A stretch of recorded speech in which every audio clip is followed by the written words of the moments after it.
Hello and welcome to The Blockchain and Us, where pioneers and thought leaders talk about their journey in blockchain technology, crypto assets, and the token economy. And I'm your host, Manuel Staggers. This episode has support from my very own The Blockchain and Us newsletter. Get an email from me every 2 weeks with a very short summary of new podcast episodes so you can immediately pick those interviews you'd like to listen to. To stay up to date, just visit www.theblockchainandus.com and sign up today. My guest today is Matthew Allen. Matthew is a business reporter and the Zurich Bureau Chief at Swissinfo, a news and information platform produced by the Swiss Broadcasting Corporation, where he covers the Swiss crypto and blockchain space. Hi, Matt, and many thanks for taking time today. You're welcome. Nice to see you. Let's maybe begin with what was the most interesting story that you recently covered? The most interesting stories I get to cover in general, not just in crypto, but in any sphere, is when I get out of this office and I go and meet people in their working domain. That's you get to learn so much more than just picking up the telephone. And perhaps it wasn't recently, but one of the most interesting trips I had was about a year ago, actually, when I went down to this tiny little village on the Italian border called Gondo, where some guys had set up a crypto mining operation. Mm-hmm. It was a really interesting story because it was a tiny little village smack bang on the border with Italy. And it had been in all sorts of trouble, this village, because it had a big rock slide. It was one of these tiny villages where all the young people were moving out, going to the bigger towns. It was, a classic, almost dying village. And these guys suddenly pitched up and said, we'll transform you into a crypto mining economy to sort of hopefully, revitalize the finances of this village and also to hopefully attract some young folk back, and get an economy going here. That was really fascinating. I remember turning up there. It was actually in January and it was snowing like crazy. We had a crazy car ride up the pass through the snow in this car where the windscreen kept fogging up and everything. And these guys were really enthusiastic, but were running their operation on like a shoestring, and they were building all the stuff themselves. They were making their own sort of racks to put their rigs on. They were doing all the electrics, all the tubing themselves, and were using old sort of council buildings where they used to store all their sort of junk, and they just sort of cleared it out and gave. I mean, things like this are for me fascinating because you get to see the project being built from the ground up. You speak to the people and see them in their working environments. So trips like this, I mean, I can't do them every day, but they're always the most fascinating for me to get the human angle as well. Mm-hmm. And it's definitely more interesting than a whole bunch of people, with a laptop and no product built. And well, I mean, in crypto land, I mean, it's all out there in the ether, isn't it? It literally is sort of like a few laptops in many cases, but here you had a bit of sort of almost like a factory being built. But it was also just getting the mindset of the people, not just the people who were doing this project, Alpine Mining, but also the thoughts of the neighbors who were living there and suddenly seeing these guys turn up, with all their truckloads of tubing and stuff, and talking about Bitcoin, and it's this tiny village sort of stuck out in the middle of nowhere. That was very interesting. How do you choose the topics that you write about? Well, that's becoming increasingly more difficult because every day now I get more and more emails coming in I get more phone calls. I also attend a lot of crypto conferences. There's probably about a dozen of them go on in Switzerland every year now, and I attend more than half of them. And because the trouble is you've got to filter all this stuff. A lot of this stuff coming through is just rubbish. It's never going to get off the ground. People use the word scam a lot, and scam can mean either outright fraud or it's a good idea and these guys are well-meaning, but they're never going to pull it off. And so you have to filter through all this stuff. And I find just to get out there, get to these conferences, go to the booths, speak to people is the best way. But honestly, if I try and just pick individual firms, individual startups, individual products, I do it a bit if I think there's a particular new story in it. But that for me would just overwhelm me. It's like an avalanche. So what I try and do is pick up on themes and trends and speak to lots of different people about these themes. And with Swissinfo, we always have to have a Swiss sort of angle, hook, which is in many ways is an anomaly, an oxymoron, because the crypto scene is borderless, right? It's about sweeping away the borders of countries, of regulators, of the centralized infrastructure we have. So I find myself trying sometimes desperately to find a Swiss peg to something that's global. That's not even global. It doesn't even recognize borders. But what I try and do is go for the theme of the day. And I think the theme of the day at the moment for me is how crypto is meeting traditional finance, how it's trying to seamlessly merge together, and both sides are sort of eyeing each other nervously, trying to establish some kind of trust. And also some kind of workable technical means of achieving this. Mm-hmm. Yeah, interesting. You've been working as a journalist for quite a while. I mean, you've been at the BBC, but in this whole blockchain and crypto space, how long did it take you to understand enough, where you feel you understand what these people talk about when you interview them? Well, I first started looking at crypto. I think the first stories I was writing were about 2014. Because when I was following crypto in the news, but it was mainly a story about the US and about Japan and then about China, in strange places like Iceland and so on. But in Switzerland, there was no, and like I say, I always need a Swiss peg, a Swiss angle. So it started getting interesting for me in about 2014. But I was I was doing all sorts of business reporting on. I could be doing pharma one day and engineering the next, and crypto just seemed to me an interesting aside. This is kind of new and funky and a bit controversial, and so I did a couple of articles where you do a little bit of research, but you think, well, I'll just move on, but then it started to become more interesting, and Crypto Nation started up in Switzerland, and so then you took a deep dive, and we took a decision within Swissinfo that it would be a good idea for me to really go down the rabbit hole quite deep and explore this, because something was happening in Switzerland. With this Crypto Nation. I would say it probably took me about a year before I was really grasping intricately the themes.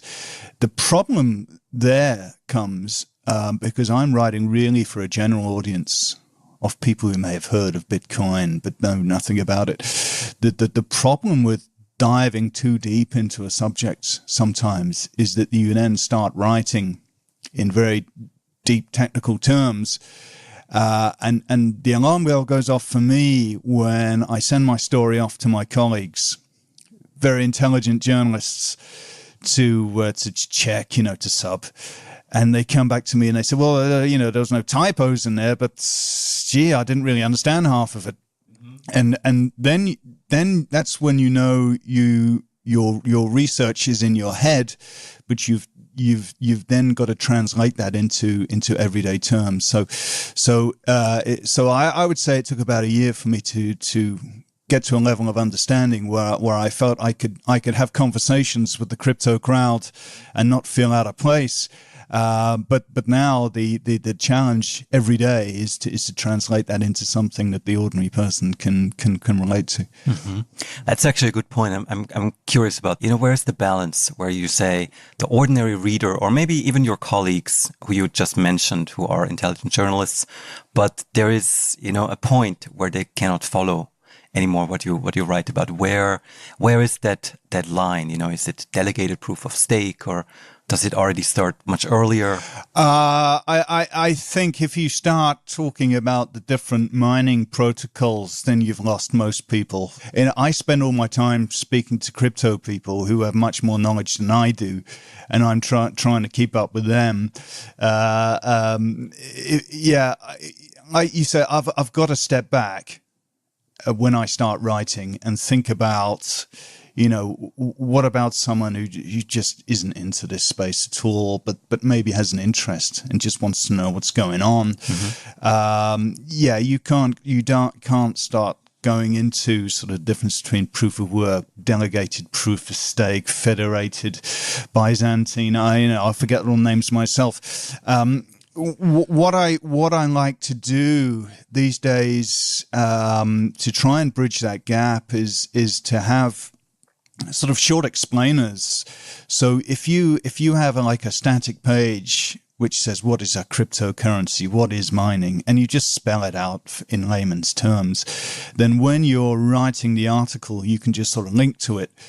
But you don't want to do that too much because you don't want people sort of clicking on and in and out of your story the whole time. But there are certain concepts which you can't sort of spell out every time you write a story, because the story would just get too big. But you try and give people these anchor points so that if they start to get lost, they can sort of click in. I mean, maybe that's not the perfect way, I don't know, but it like it a is, glossary, it is you mean? Yeah, like a glossary, or even more of an explaining, because a glossary could be cryptocurrency, a digital virtual form of currency, decentralized, and people say, well, I want to know more, so you can even provide more. We're experimenting all the time with different ways to bridge the gap because we want to address the crypto crowd because it's growing in Switzerland and it's attracting more and more international people. So you don't want to dumb it down to a point where they're not interested, but you've got to find a way to bridge between these guys and the person on the street who are a vast majority of our audience, let's face it. Mm-hmm. Yeah, interesting. You mentioned before the word scam, and I'm sure you're often approached by all kinds of companies who want you to write about them. So how do you go about vetting them and understanding whether their ideas are for real, their projects are for real, and whether you will run a risk covering what they're doing? Sure. Well, first of all, I think a true scammer, a fraudster, let's say, will not be approaching the media saying, write about my story, because they like to move under the radar. So they'll use mediums such as Telegram. They used to use Facebook. They can't so much anymore.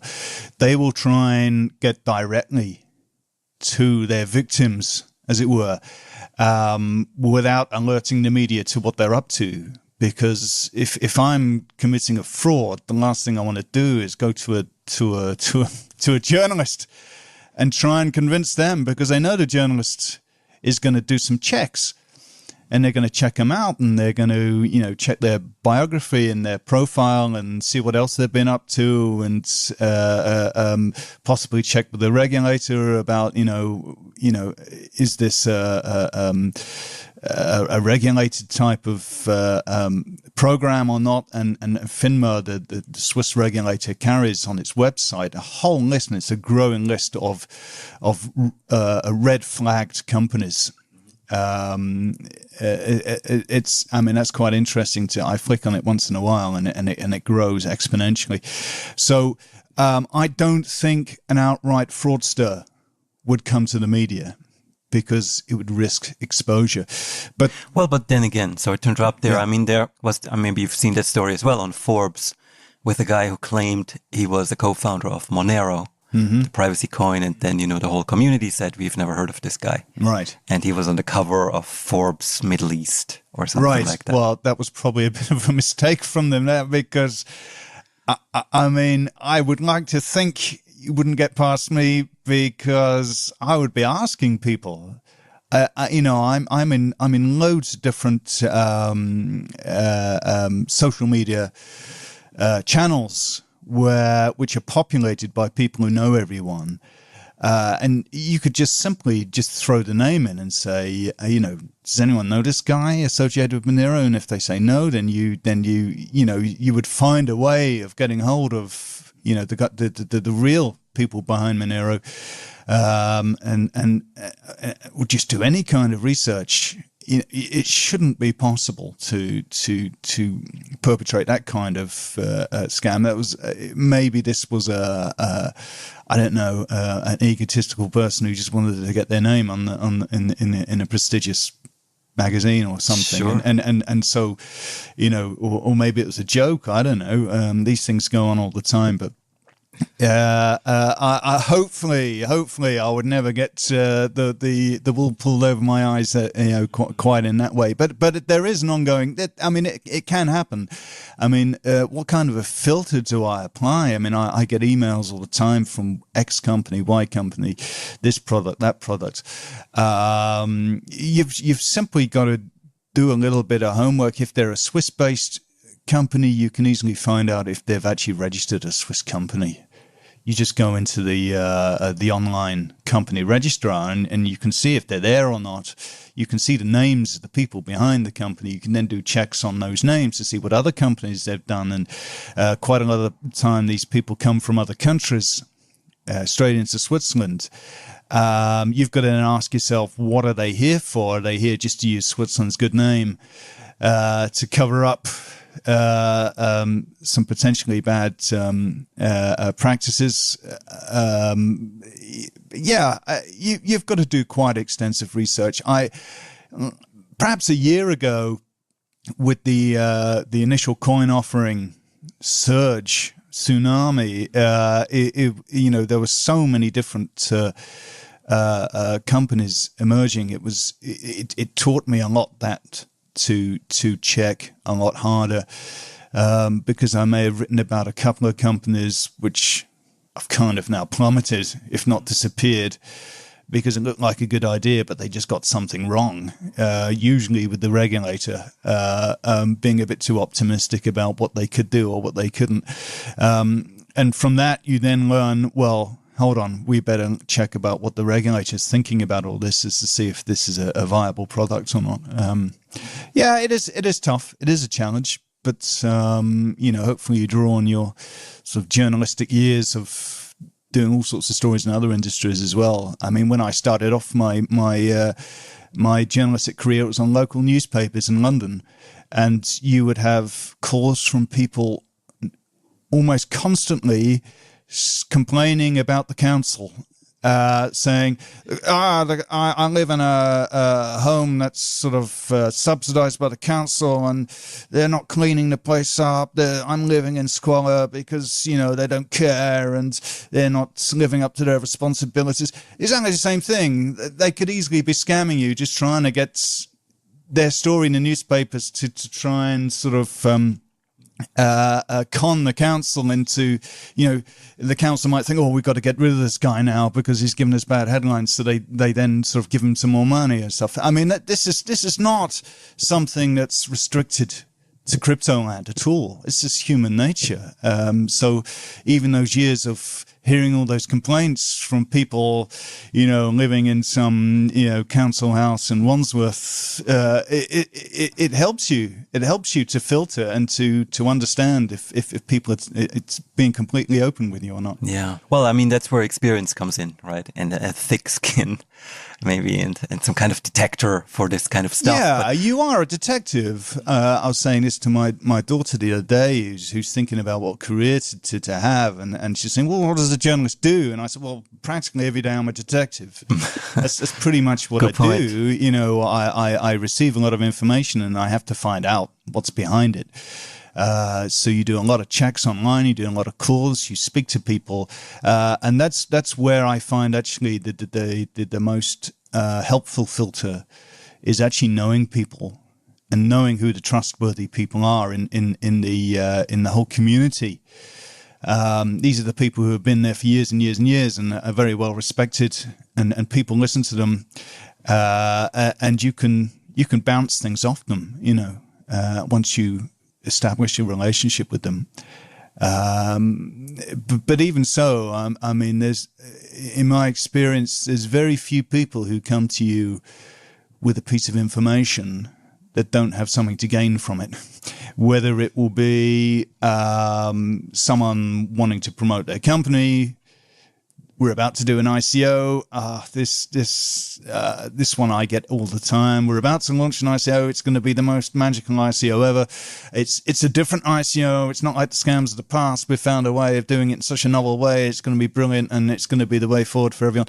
I tend not to do pre-ICO companies, but there might also be other people, and you get whispers in your ear about, oh, you know, that company X down the road, or, you know, I wouldn't trust them. The guy who runs them, as you know, he came from the traditional banking industry. He had a bit of a bad reputation, or you know, this company will never last. And you find there are jealousies within the community as well, and so, you know, no matter how trustworthy a contact is, you've always got to bear in mind, why are they telling you this? I mean, sometimes I go to someone and I say, you know, what do you make of this? You know, have you heard of this? And then that's me asking them. But if they come to you with a piece of information, a little snippet, which I get all the time, you got to say, well, what's in it for them? Why are they really telling me this? Well, there's always something in it for everybody. Usually, there's very few people who will go to a journalist and give them information because, out of the goodness of their heart, because they think it's in not the in public this interest. space. This won't happen. Yeah, I mean, it sounds like I'm, you know, giving everyone a bad name, but you know, it's just human nature. I mean, I'm like it myself, you know. But you know, it's not necessarily a very harmful practice. It's just what people do. Yeah, of course. And if somebody is a founder and he believes in his story, or she believes in the company that they're building up, then obviously they want people to write about it. So what should someone like this, what should they do if they wanted to get you or other journalists to write about their next big thing? Yeah, don't be desperate, and don't come to the don't say we're the world's best or the world's first or the world's most unique. These superlatives are cropping up more and more and more, and I'm getting more and more suspicious of them. To be honest, there was a story I was doing a couple of weeks ago on. There were a couple of companies that were launching Swiss-based stablecoins, basically, or products, crypto products, and there's a few of them now, and all of them were kind of trying to tell me that they were the first or the only one. And I was saying, well, at the same time, right. There's 5 such products going on in the market, you know, and then, 2 of them aren't launched yet, or 3 of them aren't launched. Just an idea. One of them's launched, but it's kind of very limited use case. There's another one which has another sort of special use case that isn't really a cryptocurrency or a token as such. But they were kind of all wanting me to say that theirs was the best or the most unique or the first. The first is the one at the moment. We're the first. We're the trailblazers. And you know, that's not the important thing. The important thing is, can you succeed, and will you make an impact, and will you change things over the long run? And that can only be proven by, first of all, launching. And then secondly, over a few years, seeing how you get on, and does the market adopt your product, and does it sort of make a difference? There is another interesting tactic I find, is the stealth mode tactic. This is a really interesting one, where a new company, a startup, will do everything they can to avoid the media and keep things quiet. And will sort of plot their path until this kind of big cataclysmic moment where they suddenly go bang. Here we are. We've got everything. We've got everything established. We've got all our team in place. We've got the technology platform built. We've entered discussions with FINMA, and we've got the investors interested. And then it's just this sort of big bang from stealth to big bang is kind of becoming quite a sort of a common way of doing it, because the theory being, if you shout too soon before you've got things ready, then no one's going to listen to you. And that's a piece of general advice, I suppose, to anyone. You've got to have something to show, even if you're not launched yet. But the guys who are getting the most attention are these guys at the moment who are building up really in stealth, and then coming out with this sort of, we've got the product and it's been accepted on X exchange or whatever, and suddenly it takes you by surprise. And as a journalist, you're thinking, wow, why didn't I know about this? Maybe I should write. And then as a journalist, you got to sort of stop yourself, because you almost get sort of sucked into this sort of dramatic moment. Which is exactly what they wanted. Exactly what they want, and they probably work with PR companies who are very clever at sort of doing this. But part of my job is finding out about them before they're even launched, so I can check them out, so that when the announcement comes, I'm not totally in the dark, and I can actually. But that can't happen every time, Mm-hmm. But clearly, you think as an entrepreneur that's the better strategy. Yeah, it's to keep quiet until you got something to show for it. And then avoid stuff like, we're the first, we're unique, we're the trailblazers, because that's not the important thing. During the dot-com bubble, you had a lot of starters who then disappeared, and then simply got replaced by people who saw what mistakes you made and said, well, you had a good product, you had a good idea, but you did it wrong. And so we're coming on, and we're taking on that idea and we're doing it properly, having learnt from your mistakes. And so being the first seems very important to people, but don't sort of think that's the be all and end all. You've got to show you've got something sustainable and that the market needs, and being the first to get the license is okay. That's quite good, but it's a flash in the pan moment. 2-3 years down the line, it's going to mean nothing. Yeah, that's a good one, flash in the pan moment. And so is probably news coverage too. I mean, I feel sometimes people overestimate what, their name in the press will do for them.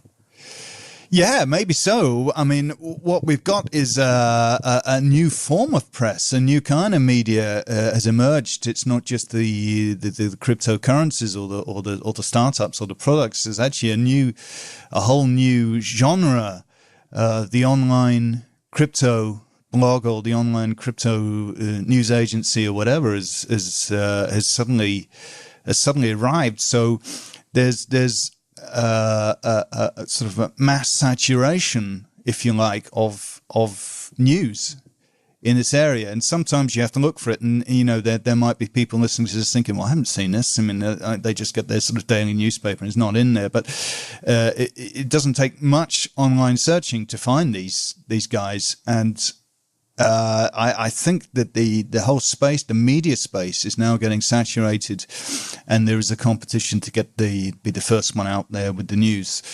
So it might sort of backfire, or the effect of getting your name in the media might get watered down as a result, because you're just there with 1,000 other names out that day. The key is to getting your name in the right kind of media, and also, you've got to have a story, some kind of, you've got to be able to properly explain what kind of impact your product is going to have in 2 years' time. That's what I want to know as a journalist.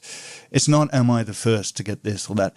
I want to know 2 years, 5 years down the line, who's going to be using your product, who's going to be buying your services, and what is it actually going to, what concretely, is it going to achieve? What difference is it going to bring to people's lives? That's the story I think you've got to tell, where you're going to be once you're past your startup phase and you're a properly established company. Let's take a quick break for a message from our sponsors.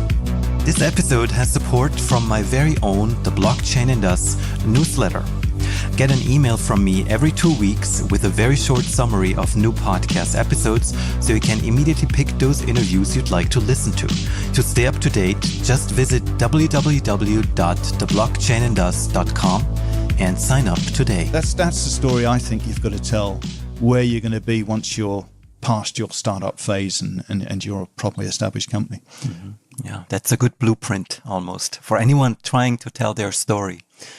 Yeah, and sometimes people just don't know because they're just focused on the moment, and it's kind of security tokens. So let's come out with a security token. And, we've got one. Yeah, magic. We've produced one. We got together a team of talented programmers who got it together, and we've got some kind of underlying product. And now we got to think about where to listen. And it's kind of like, well, where are you going to be in 2 years' time with this product? Where are you going to be in 5 years' time with a whole range of products? I get the impression that people don't think sometimes beyond the end of, the next couple of months. And this kind of idea of everyone talking about them because they got the first thing of its type out. And there was news this weekend of a new exchange traded product out on the Swiss stock exchange. It was a world's first. Apparently, I'm trying to work out, how much of a world's first is it? A world's first of its type. It could easily be a type of ETP that's not been done before in crypto, but there's others, and there will be. And will it be adopted? Well, where's it going to be in 2 or 3 years? And maybe these guys have thought this one through actually, and I don't want to do them a disservice, but yeah, it's for me. I'm looking at the wider. Hopefully, I'm looking at the wider themes, and I've learned more and more in this space, not just to go for the exclusive or the be there first, or because it's a mug's game because you've got all these online media specialized doing this, and also if you get too sucked into being, I've got to get the news out first, I've got to be up to date, you might be missing your analysis. Sometimes it's better to leave it a few days, even a few weeks, and just find out a bit about it, and then you can answer the question then to your readers. Where might this be in 2 or 3 years' time? What might this be adding to the whole ecosystem beyond the catchy headline of today? Mm-hmm. You mentioned before some strategies to do research. You said namely, you need to know people, you're connected with them, and then you ask them for background on certain stories. Mm-hmm. But what other tools do you use? For example, just now you mentioned all these news portals about the whole crypto and blockchain space. And many of them, I think, are probably not such reputable outlets too. But do you still use them in your research? Yeah, and I use social media a lot. I mean, let's go back again to the days when I first started off as a journalist. It was the days in '95 where the internet was just starting up, and our newsroom, I don't think, was really hooked up to. And we used to go to the library, the local municipal library, and find cuttings of stories. We used to have cuttings ourselves, a big room stack full of newspapers of cuttings to find out. Now that's been replaced by the digital world, by the internet, but now also by social media. Social media is a big conduit of information. And social media, you mean Facebook, Twitter, Telegram? Yeah, Twitter. I tend not to use Facebook so much. That's just me. I'm not just. I don't know. What I also find is that Facebook is viewed as the enemy by a lot of the crypto crowds. why have we got Bitcoin? It's to do without centralized big brothers such as central banks or Facebook. You know, it's become one of the watchwords for these are the guys we're trying to eliminate. So Facebook. It is used by the crypto scene, but I don't find it. First of all, it got used for a lot of ICO scams, and then all those ads got cut.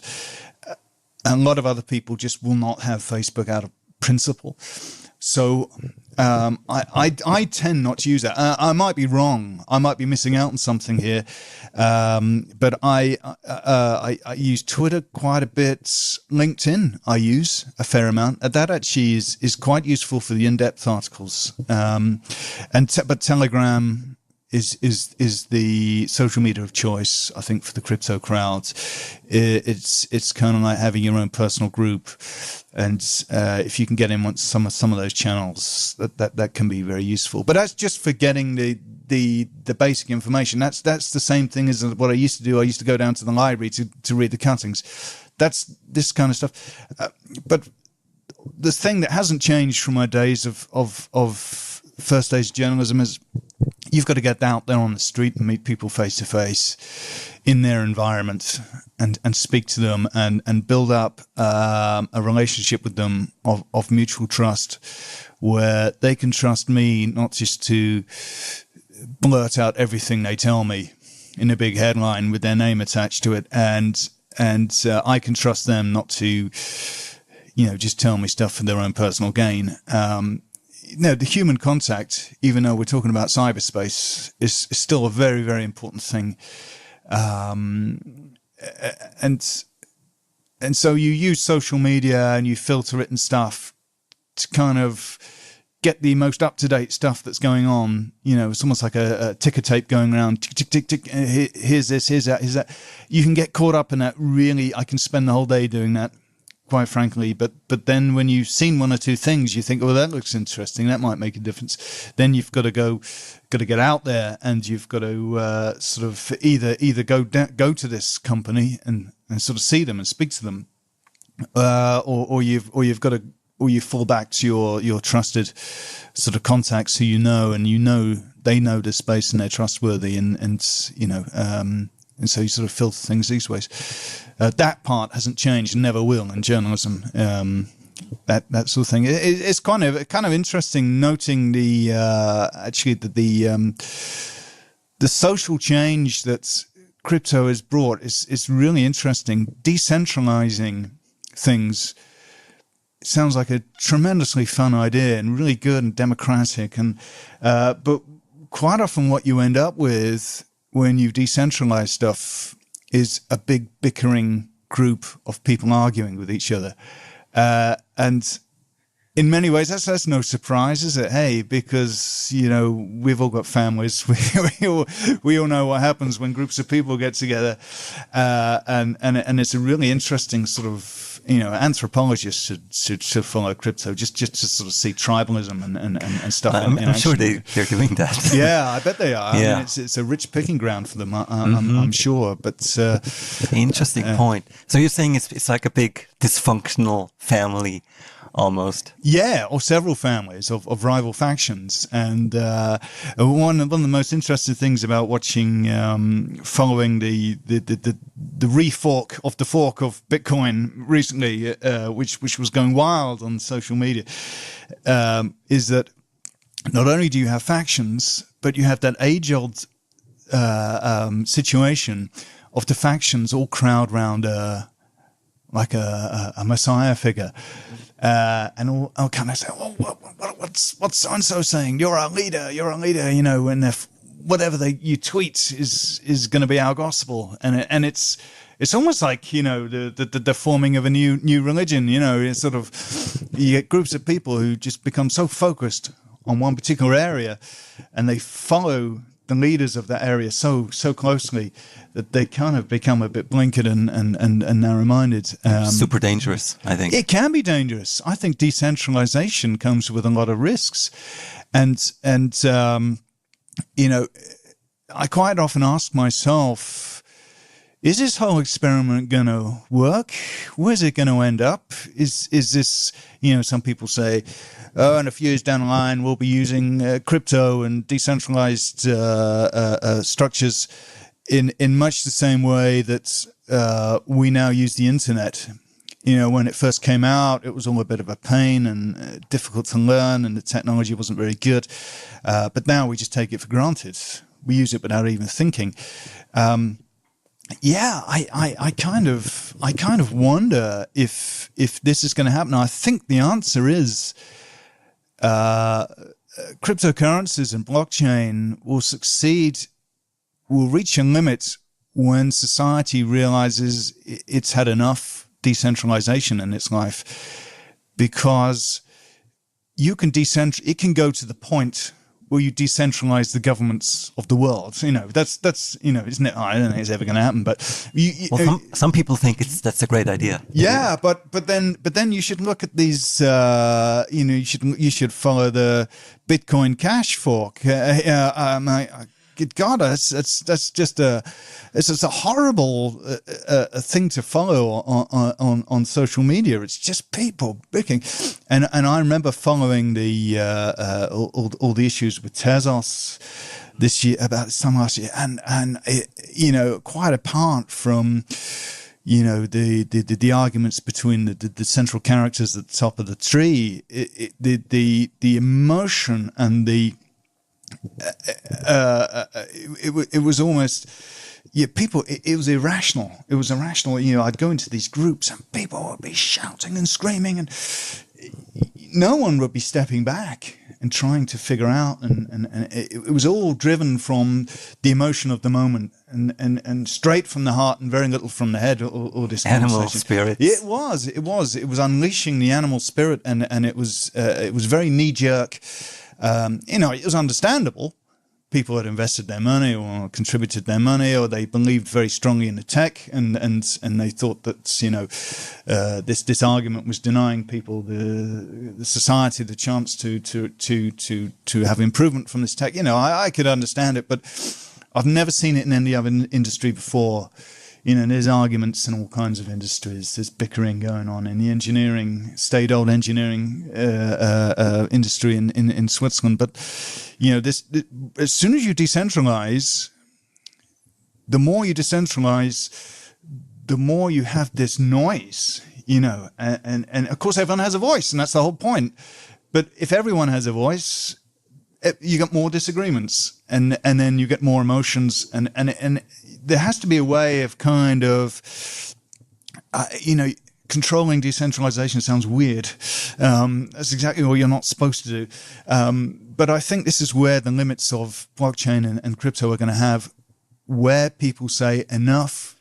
We have to control decentralization. I've had enough decentralization in my life, and I don't think you're going to have it sounds strange, controlling decentralization. Surely you have decentralization, or you don't, but you can. I mean, you can have crypto to.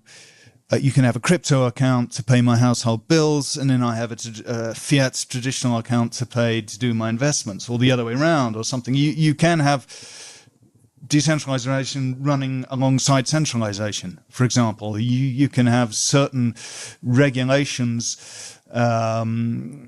applying to decentralized structures, which bring them under control. And it's this is the boundary which will show us the limits of where crypto is going to go and where blockchain is going to go. It's where society at large decides, okay, I've had enough. We need to keep it under control here. And we'll see. And do you think that's happened already? No, we're in the process at the moment of. What happened was crypto and blockchain was a sort of a wild anomaly, was a bit of a revolutionary thought, which a lot of people dismissed. But then people realized it actually solved a really fundamental question, which I think a lot of people still miss now, is decentralization is not an easy thing to do. That's why we have centralized bodies to control this and to make order out of our financial transactions, out of our data, and so on. It's not easy to do this in a decentralized way. But the thing about Bitcoin and blockchain is it actually cracked the code for the first time. And although it's an imperfect model, it is a model that actually showed that it could be done. And it took a while for, the general society to realize that, hey, actually, that's actually is very clever what they've done. It is actually a functional system that solves the problem, and it can create efficiencies, it can cut costs, it can give people, greater power over their personal lives and their data. It can work, but it also can create this chaos and anarchy I just talked about earlier, where it just creates bickering families and factions and forming. So what's happening at the moment, I think, is that big business and governments and the centralized authorities of the world have realized that decentralization actually has a place and can actually work and it actually has a function, but they're trying to control it so that it works. Big business are trying to control it so it works for their profits. Governments are trying to control it, maybe because they're jealous and losing their power, I don't know, but they also don't want sort of these bickering social media arguments spilling out onto the streets as well. But you're getting this area now where people have realized the decentralized has a function, but they are trying to put a limit, and we haven't reached that idea yet. We don't know yet where that limit will be, I think. Interesting. I mean, just like a family that is fighting or has some arguments, maybe also people can learn and understand each other better and, maybe understand also the power that they have. And I think that hasn't happened yet. I mean, many of these entrepreneurs just came into money very quickly and I think emotionally can't really deal with this position. Yeah. I mean, there was a lot of, short-termism rather than plotting through. Look at Bitcoin. Do you think Satoshi Nakamoto, whoever he, she, they is, or are, when this Bitcoin blockchain was designed, do you think they visualized where it is at the moment, 10 years down the line, with mining becoming an industry dominated by companies that are setting up whole factories of warehouse after warehouse full of computer stacks, churning out huge amounts of energy, all competing with each other, and the little guy with his little laptop in his bedroom is out the picture. We look back with hindsight now and we think, of course that was going to happen. That was always going to happen. It only happened when this strange kind of investor rush into Bitcoin, this irrational enthusiasm, exuberance occurred, was happening this time last year, and suddenly everyone was saying, well, there's money to be made. And so, whenever you create something that's going to make a fundamental difference, I guess Satoshi Nakamoto was just thinking, let's crack the code and throw it out to society, open source, and let's see how it evolves. But this idea of all these sort of huge mining things occurring, I was reading watching some interviews by Tim Berners-Lee, the creator of the World Wide Web. You ask him now, what's happening with the World Wide Web? He's saying it's terrible. He's saying when it started, it was a wonderful thing. It was a wonderful thing. It was decentralized. He uses the word decentralization a lot, but it was decentralization among a small group of committed, dedicated people who all had the same idea. As soon as you open decentralization out to the world, then you have lots of different factions of people who disagree. That's just, and then it changes and evolves in its own kind of way, and not always for the better. So, it's very hard if you're a startup inventing a new protocol for blockchain to realize how society is going to take it up and how it's going to evolve in 20 years time from now. But maybe people should start giving it some of this thought. Well, that's an incredibly hard question to answer as well. Yeah, it is. I mean, even coming up with something like Bitcoin is difficult enough. But imagining that a mining industry could, waste a lot of resources later down the road. I mean, that's really, really complex. Well, that could never have been foreseen. I mean, like I say, we can talk about this with the benefit of hindsight, but it's interesting to note that when you come up with a technological breakthrough, you don't foresee how it is, and the point is at the moment we still don't know. We're seeing a fusion between the sort of the crypto blockchain Wild West world and the centralized traditional world of today, not just in finance but other industries and in governance, and people are probing each other and trying to work out how you fit a square peg into a round hole, and how you change the shape of everything and what has to change. It's a very interesting time at the moment, and it'll go on for years. And it'll keep me busy. And for me as a journalist, it's all about the story. And the story is just one of the most fascinating ones I've ever explained to people. Interesting. I just wanted to ask that, where on a scale of importance do you see these stories about crypto and blockchain? Maybe, in comparison to other very transformative technologies like AI, data science, robotics. Yeah, well, it's very easy. I mean, as I said earlier on, I threw myself down the blockchain rabbit hole a couple of years ago, and it's very easy to get stuck down there and not see the rest of the world. And when I talk to you about all these narrow-minded groups of people bickering who cannot see beyond the end of their noses, I have to be careful I don't do that as well. So, I mean, what about quantum computing? That's another huge subject. And, I wish that I could throw myself down that rabbit hole, and AI and all the rest of it. Maybe I should start. It's a very good point you made. Maybe you should start connecting the dots between these different technologies a lot more, because in future they might be fusing.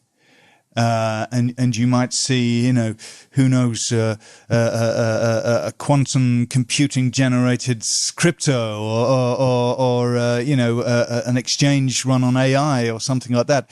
I'm glad. Thanks very much for that, because that's quite that would be a very interesting sort of point. But that would keep me busy for another few years. Thanks. Well, I think just a little side note, but I think that's what's happening.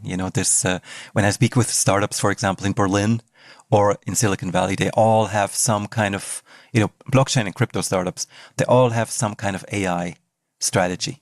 They all start talking about how to deal with data. Right. Well, that's what it is, isn't it? That's the whole point of it's managing data, giving people ownership of data, being able to transact data and keep control of it all and keep track of it all. People can't do that sitting at their, we've seen with blockchain, you can't do that. You can't have every single person in the system validating every transaction. They haven't got time. This is why you have delegated proof of stake and all this kind of stuff, and you have professionals. But hey, why should it be down to individuals and mining, big mines and stuff? Why don't you just put it into AI as well? Trust the code some more. I guess the doomsayers would say, well, then it's computers taking over the world even more, and what if that goes wrong? Then we're all stuffed. But it is, it makes perfect sense to do it this way, to have artificial intelligence sort of dealing with, say, the mining of Bitcoin, so it does so in a rational, fairer way that doesn't lead to the concentrations of power and the wastes of electricity that we have at the moment with Bitcoin, which was because it was just left to people to kind of work out by themselves how to do it. It makes perfect sense, and yeah. Matt, do you think you'll still be writing about crypto and blockchain in 5 years? Yeah, I do, because the discussion we just had 10 seconds ago kind of confirms that to me all the more, because lots to be learned. Yeah, because it's going to develop and evolve and merge with other technologies. I think it's very unlikely. I think so. Will I still be intensely interested enough? Will my enthusiasm be the same in 5 years' time, or will in a year's time I start thinking, yeah, gee, I write nothing but blockchain and crypto. I want to write about something a bit else now, or maybe a new sort of quantum computing will take off, and there will be a Bitcoin moment in quantum computing where it's just kind of like, yeah, we cracked the code, and now we can start applying it to all facets of life, and it will just who knows. But it's not just the tech. What interests me about this whole thing, I got into it thinking it was a bit of a quirky anomaly, a bit of fun to write about, and yeah, it might have some impact. But what dragged me in is not just the realization that the tech had solved a proper problem and had come up with a solution to a proper system or way of doing things, but also the people involved. It's a crazy world. Crypto's crazy. I used to, before this, I used to be writing about the bankers and piranha plots. Nothing against them at all, but they're very controlled people. They only tell you so much, and they've got all their press people around them the whole time, and access is very limited. And then you came across the world of crypto pirates and these whole sort of bickering families and stuff like this, and messiah figures popping up here and everywhere. It's a fascinating, not just tech story, it's a fascinating human story as well. And I think, you shouldn't forget that although it's tech, it's the people behind the tech who run the show until they lose control, because it then becomes mainstream, and then they lose control, and it becomes a society dominated thing. So yeah, 5 years time, I could well be writing still about this area. Interesting. Did I forget to ask anything? I don't think so. No. My mouth is going to be dry, and so no. I think we had a very interesting conversation. Matt, thanks a lot for taking time. Cheers. Thanks so much for joining us today. More info on our guests and our sponsors is in the show notes of this episode and on the podcast website, theblockchainandus.com. To help people find this podcast, it's important that you download, subscribe, and give it a top rating and review on iTunes or on the podcast platform of your choice. I'm Manuel Staggers, and I thank you very much for listening.